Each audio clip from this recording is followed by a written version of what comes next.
देखिन्छ फेरि आएर बस्या पनि देखिन्छ के नाटक हो यो के नौटङ्की हो भने जस्तो लाग्यो होला यिनीहरू नबुझ्ने त छैनन् हामीले नबुझ्ने ठाने मात्र हो यिनीहरूले देश विदेश संसार बुझेका छन् यिनीहरूको हातमा मोबाइल छ यिनीहरूको हातमा गुगल छ यिनीहरूको हातमा एआई छ हामीभन्दा यिनीहरू धेरै चलाएको छन् नयाँ पुस्ताको बारेमा नयाँ युगको बारेमा हामीले भन्दा पर्दा यिनीहरूले धेरै जानेको छ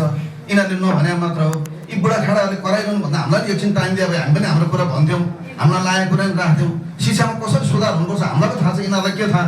यिनीहरूले हामीलाई सोध्दै सोधेनन् भने जस्तो पनि यिनीहरूलाई लागिरहेको छ कि त्यो कुरा त हामीले सोध्दै सोधेनौँ हामीले उनीहरूलाई बोल्ने वातावरणै बनाएनौँ त्यसमा सहभागिता छ सबैको सहभागिता जरुरी हुन्छ केटाकेटीको पनि सहभागिता चाहिन्छ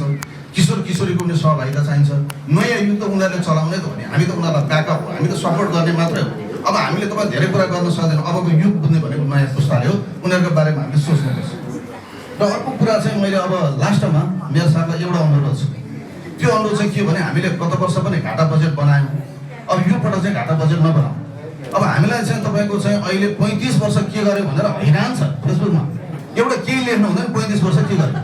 अब मैले 5वटा 7वटा तपाईँको बाँदरको सिरियल बनाएँ भिडियो बनाएँ तिमीहरू 35 वर्ष के गर्यो भने अब यसो गर्यो भनेर फेसबुकमा त हामीले सुनै नहुनेको 35 वर्ष के गर्यो ल हेर्नुहोस् अचम्म हामीले गरेनौँ त केही नगरे हो त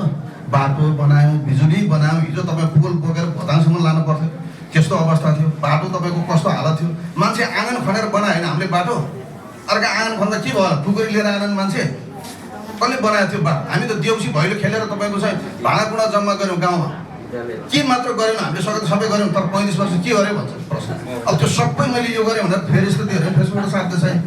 त्यसमा तपाईँले यसपालि घाटा बजेट बनाउनु भयो भने अर्को वर्ष चाहिँ उनीहरूले के भन्छ भने 40 वर्ष तिमीहरूले घाटा बजेट बनायो भन्छ